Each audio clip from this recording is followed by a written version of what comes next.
Olá pessoal, tudo bem com vocês? Espero que sim. Aqui é a Elizabeth. Hoje nós vamos dar continuidade ao estudo de Gênesis, capítulo 14. Então vai ter aqui uma segunda parte do estudo para finalizarmos. Espero que eu consiga finalizar hoje. E é isso, então vamos orar aí, tá bom? Senhor Deus e Pai, eu quero, Senhor, chamar a Tua presença nesse momento para as nossas vidas, que o Senhor esteja conosco, Pai. Abençoe-nos, ó Deus, abençoe as pessoas que estão acompanhando esses estudos, que de alguma forma, Senhor, nós tenhamos os nossos olhos abertos, o nosso entendimento aberto para a Tua palavra, que a gente aprenda, né, da Tua palavra, como o Senhor é, o seu caráter, que a gente aprenda a estar mais na Tua presença, a buscar mais a Tua presença, como muitos homens aqui são relatados aqui na Bíblia. Muitos homens buscaram a Tua presença, estiveram na Tua presença. Que a gente busque o Senhor, Pai, com todas as nossas forças, com todo o nosso entendimento, que assim diz, né, em um dos mandamentos, no primeiro. Que a gente possa buscar mesmo o Senhor acima de todas as coisas nas nossas vidas. Pai, nos ensine isso, o valor que tem buscar o Senhor, né, sem querer outras coisas, apenas a Tua presença. O Senhor é santo, o Senhor é justo, o Senhor é fiel. E eu peço a Deus que o Senhor perdoe os nossos pecados, que o Senhor nos ajude a melhorar cada dia mais. Em nome de Jesus, fica conosco nesse estudo. Tire toda a distração, tire tudo aquilo que possa, né, tirar o nosso foco, que a gente permaneça na Tua presença. Em nome de Jesus. Amém. Amém. Então vamos lá. Aqui o versículo que eu vou focar hoje é o Gênesis 14, versículo do 18 até o 20, que ele fala assim: Melquisedeque, rei de Salém, trouxe pão e vinho. Era sacerdote do Deus Altíssimo. Abençoou ele Abrão e disse: Bendito seja Abrão pelo Deus Altíssimo, que possui os céus e a terra, e bendito seja o Deus Altíssimo, que entregou os teus adversários nas tuas mãos. E de tudo lhe deu a Abrão o dízimo. Tá bom? Pequeno, mas tem bastante coisa, vocês vão ver que é bastante profundo aqui, esse versículo. Eu não vou falar sobre o contexto aqui do capítulo, porque tem bastante coisa mesmo para falar, senão não vai dar tempo. Então, se você não assistiu o capítulo 14, tem um vídeo que você pode assistir, tá, para se contextualizar melhor. Mas eu vou focar apenas nesse versículo aqui, para a gente falar um pouco sobre Melquisedeque e a relação que ele tem com Cristo, que Cristo está, né, anos-luz ali na frente. E qual que é a lógica entre Jesus e Melquisedeque, né? A gente vai ver aqui que na palavra fala muito pouco sobre Melquisedeque.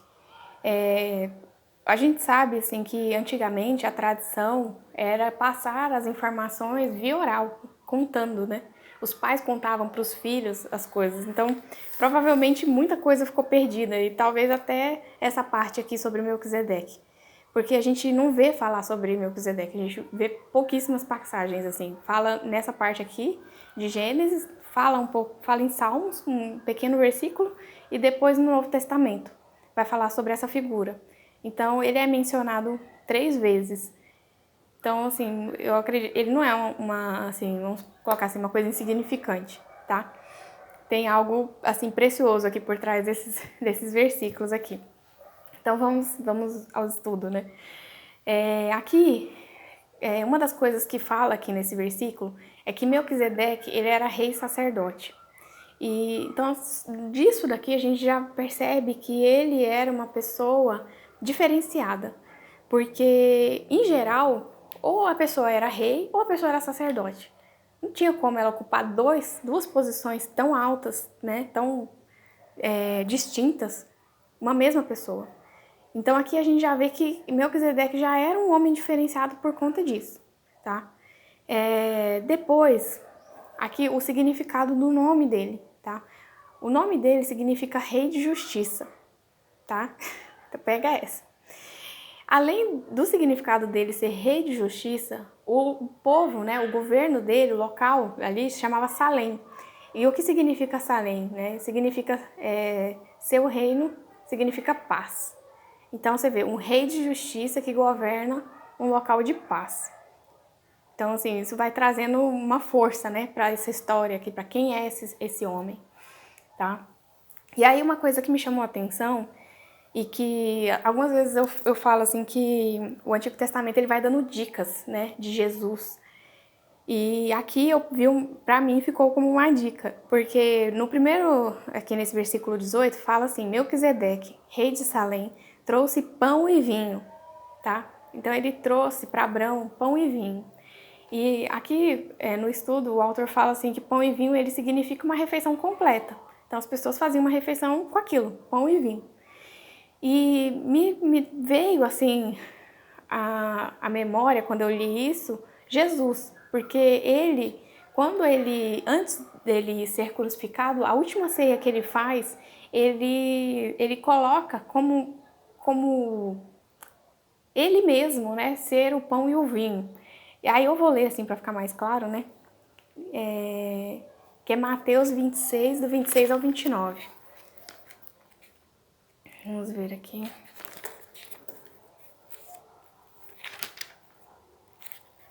Que aí Jesus fala assim, ó.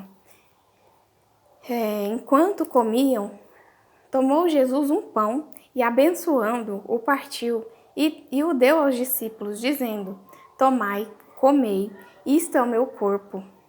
A seguir, tomou um cálice e, tendo dado graças, o deu aos discípulos, dizendo: Bebei dele todos, porque isto é o meu sangue, o sangue da nova aliança, derramado em favor de muitos para a remissão de pecados.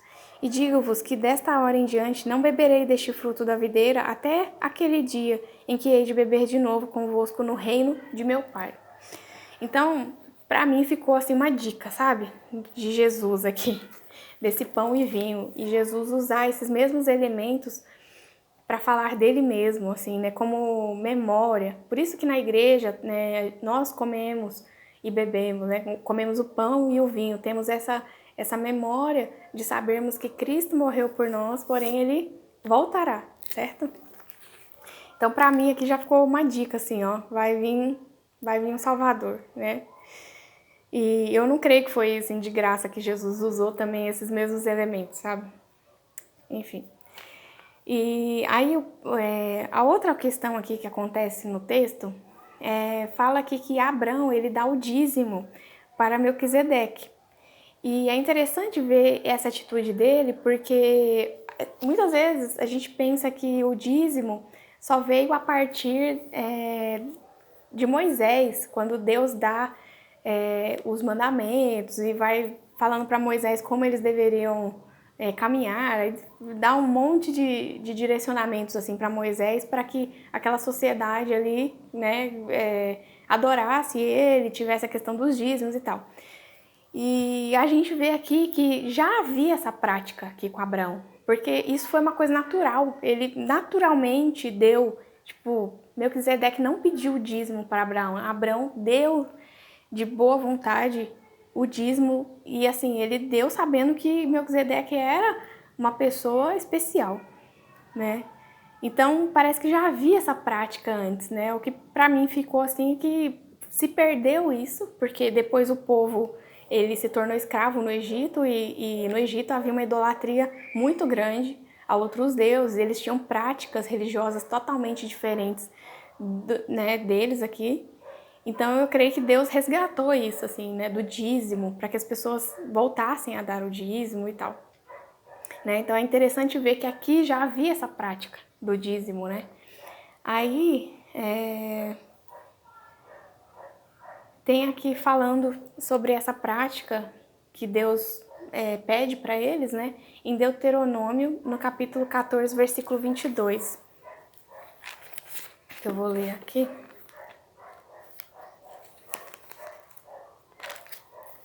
Deuteronômio.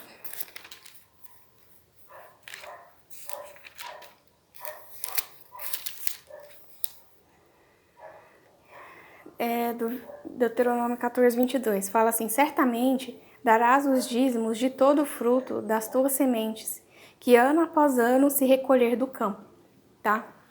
Então aqui Moisés já está falando, né, que o título é os dízimos para o serviço do Senhor, tá?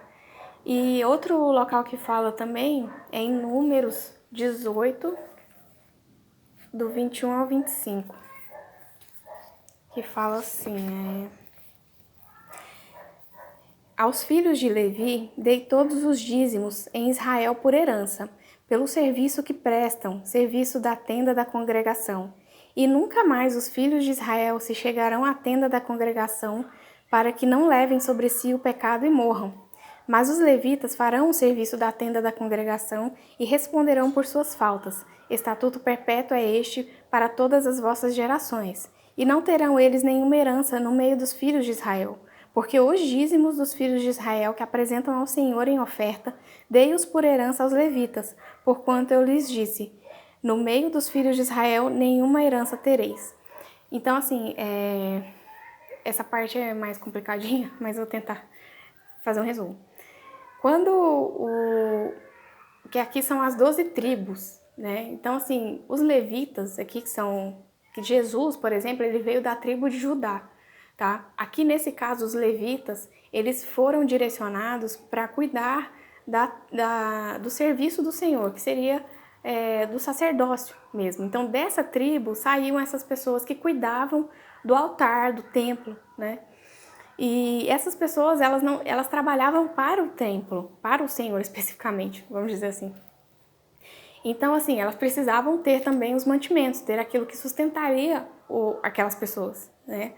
E então Deus institui o dízimo para que eles levassem o dízimo, e no caso ali os israelitas, a herança deles, né, seria isso, seria eles terem acesso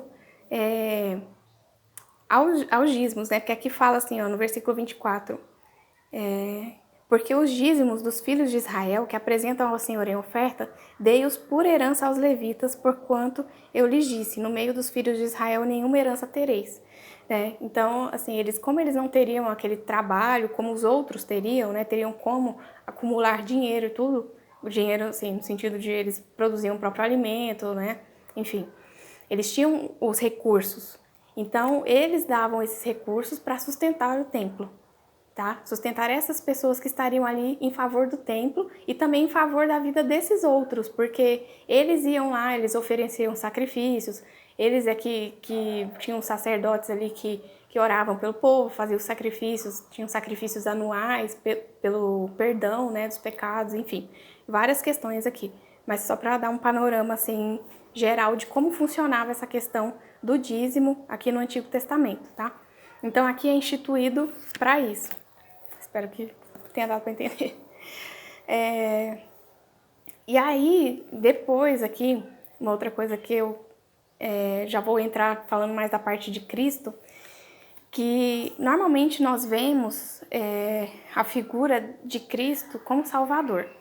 Lógico que está super certo isso, né? Cristo é o nosso Salvador, ele veio para nos salvar.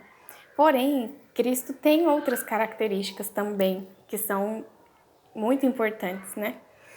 E uma dessas características de Cristo é que ele é sacerdote. Tá? E aí, o outro versículo que eu ia mencionar é em Salmos 110, 4. Vamos ver aqui.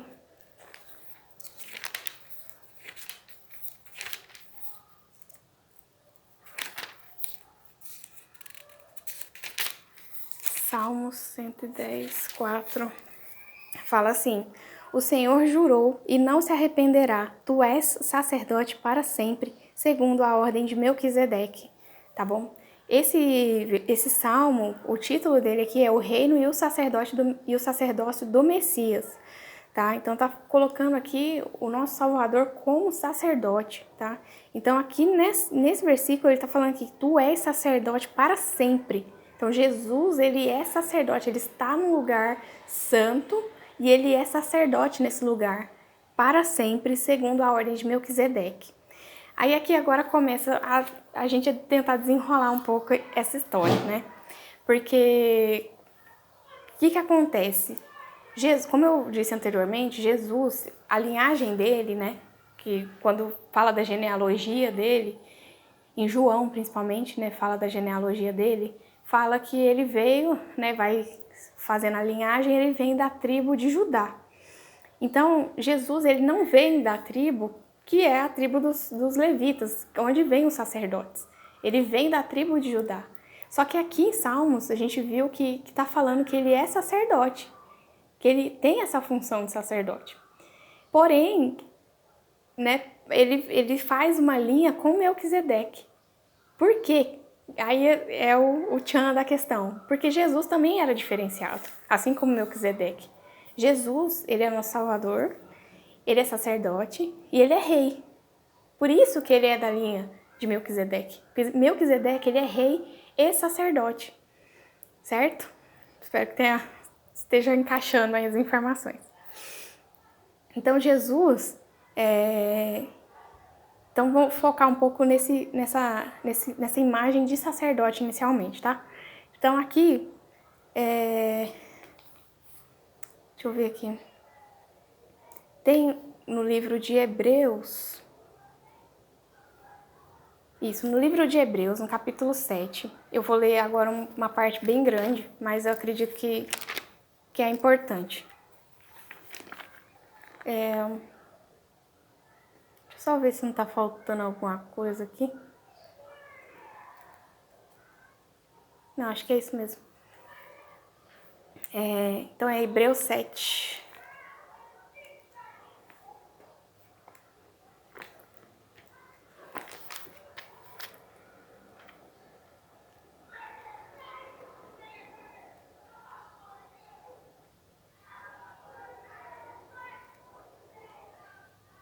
Sumiu, gente, peraí. Aqui, achei. Hebreus 7, do versículo 11 até o 28, que eu vou ler, tá? Então aqui, nesse capítulo, a gente vai falar especificamente sobre a parte do sacerdócio.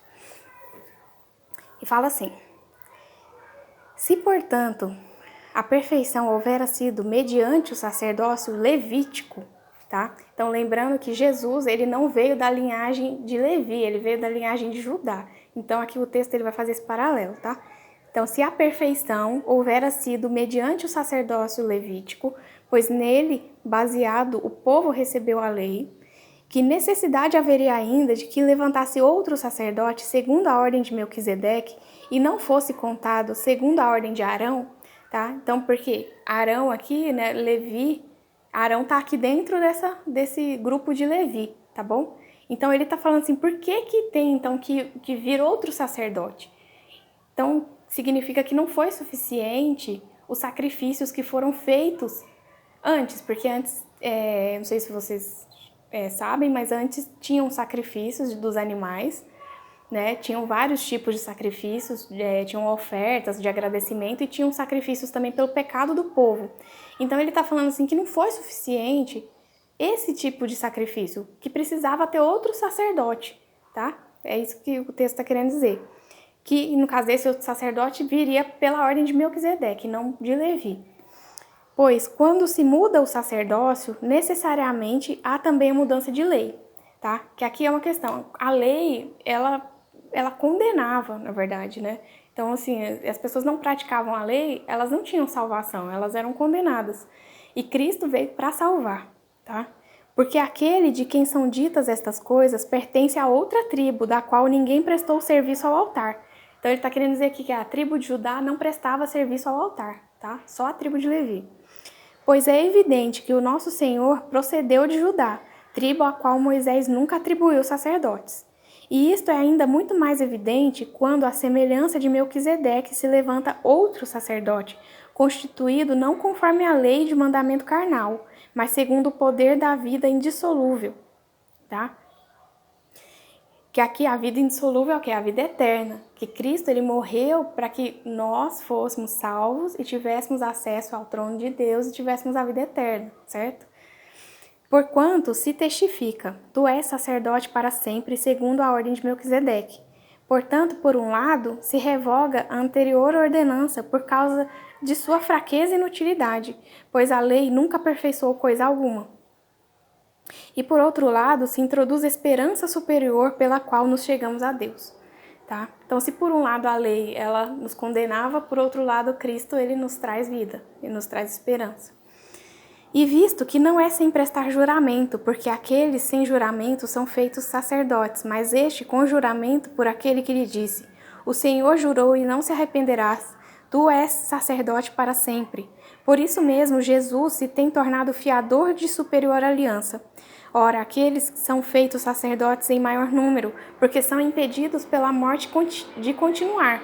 Né? Então ele está falando que no caso dos sacerdotes que vieram pela tribo de Levi, morria um sacerdote, precisava levantar outro. Morria um, precisava levantar outro.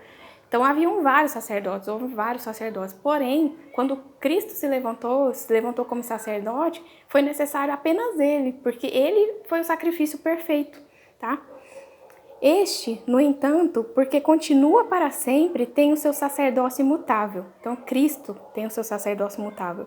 Por isso, também pode salvar totalmente os que por ele se chegam a Deus, vivendo sempre para interceder por eles. Tá? Então, ele pode salvar totalmente os que por ele se chegam a Deus. Então, se nós nos chegarmos a Deus através de Jesus, nós teremos salvação.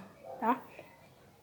Com efeito, nos convinha um sumo sacerdote como este, santo, inculpável, sem mácula, separado dos pecadores e feito mais alto do que os céus, que não tem necessidade, como os sumos sacerdotes, de oferecer todos os dias sacrifícios, primeiro por seus pecados, depois pelos do povo, porque fez isto uma vez por todas, quando a si mesmo se ofereceu, porque a lei constitui sumos sacerdotes a homens sujeitos à fraqueza, mas a palavra do juramento que foi posterior à lei constitui o Filho perfeito para sempre. Então aqui a gente vê que Cristo, ele é o sacerdote, ele é a própria oferta. Ele se entregou como oferta viva e ele foi a oferta necessária. Não precisa mais de mais ofertas, entendeu? Cristo foi a oferta necessária para que a oferta o que foi ele mesmo. Ele santo, puro, aqui fala, né? De todas as qualidades, inculpável, sem mácula, separado, porque a oferta no Antigo Testamento era o quê?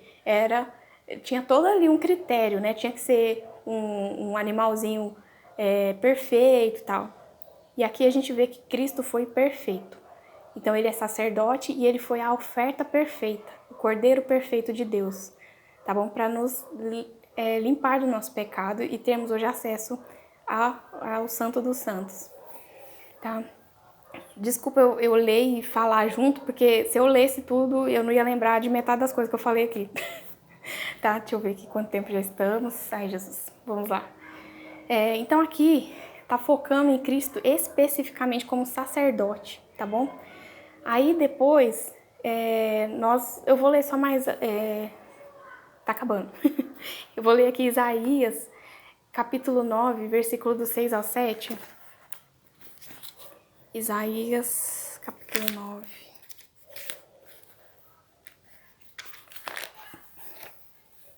Isaías aqui, ele faz parte aqui dos profetas do Antigo Testamento e ele profetizou a vinda do Salvador, a vinda de Cristo. E quando ele profetizou isso, foi muitos anos antes de Cristo vir, esses versículos falam desse perfil, de como seria esse Salvador, né, esse sacerdote que veio nos salvar. Isaías 9, de 6 ao 7, fala assim: porque um menino nos nasceu, um filho se nos deu.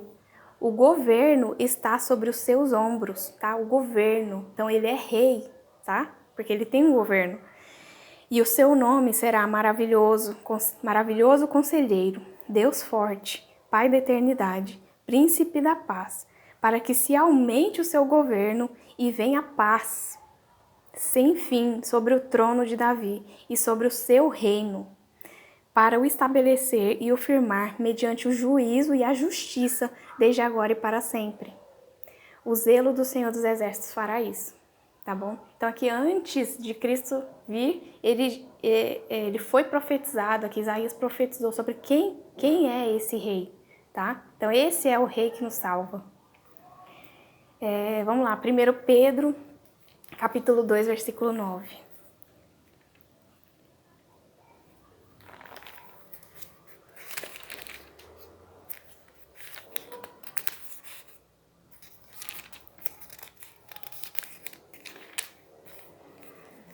Diz assim: Vós, porém, sois raça eleita, sacerdócio real, nação santa, povo de propriedade exclusiva de Deus, a fim de proclamardes as virtudes daquele que vos chamou das trevas para a sua maravilhosa luz. Tá? Então ele está falando aqui dos eleitos, das pessoas que aceitaram Cristo como seu Senhor e Salvador. Então está falando que vós, porém, sois raça eleita e sacerdócio real. Tá? Outra vez falando sacerdócio.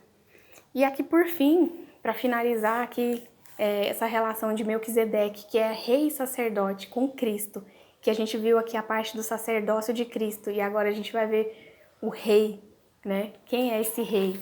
Então em Apocalipse, capítulo 19. Vamos lá, Apocalipse, bem no final.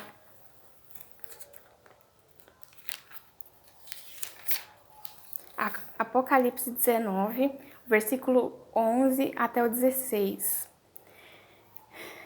Vi o céu aberto, e eis um cavalo branco. O seu cavaleiro se chama Fiel e Verdadeiro, e julga e peleja com justiça. Os seus olhos são chama de fogo, na sua cabeça há muitos diademas. Tem um nome escrito que ninguém conhece senão ele mesmo. Está vestido com um manto tinto de sangue, e o seu nome se chama o Verbo de Deus. E seguiam-no os exércitos que há no céu, montando cavalos brancos com vestiduras de linho finíssimo, branco e puro. Sai da sua boca uma espada afiada, para com ela ferir as nações. E ele mesmo as regerá com cetro de ferro, e pessoalmente pisa o lagar de vinho do furor da ira do Deus Todo-Poderoso.